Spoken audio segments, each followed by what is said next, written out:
Kak Irwan jadi seperti hari ini nampak banget positif vibes segala macam. Orang yang seperti ini kan pasti ada sesuatu yang menjadi pegangan gitu. Prinsip hidup, value, pelajaran hidup. Nah apa sih Kak Irwan? Ada prinsip hidup, Kang, yang saya sematkan dalam hati saya, dan mungkin ini sering saya sampaikan ke anak-anak muda.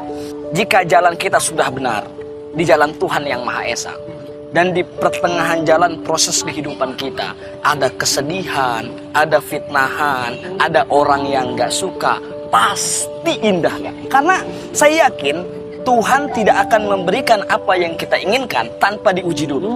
Makanya kalau jalannya udah benar, kita menghindari perbuatan dosa, menghindari perbuatan maksiat yang dilarang oleh Tuhan. Kita terus maju, dan ada orang yang gak suka sama kita, ada orang yang memang cemburu dan iri sama kita. Yakin dalam hati kita, pasti ada kebaikan dan keindahan yang Tuhan akan berikan kepada kita. Dan itu sudah di jalan yang benar berarti. Jalan yang benar, maksudnya gini, kalau kita udah menanamkan prinsip ini, Kak, saya yakin orang itu bakal bahagia terus, walaupun dapat ujian.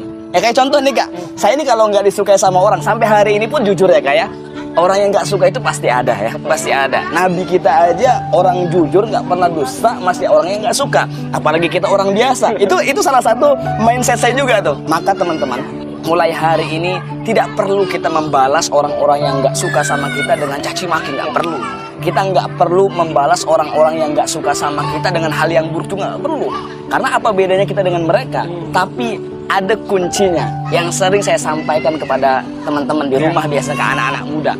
Untuk membalas orang-orang yang membenci kita ialah dengan prestasi dan pencapaian. Karena saya yakin, Kak, 99% orang-orang itu nggak peduli dengan kesedihan kita.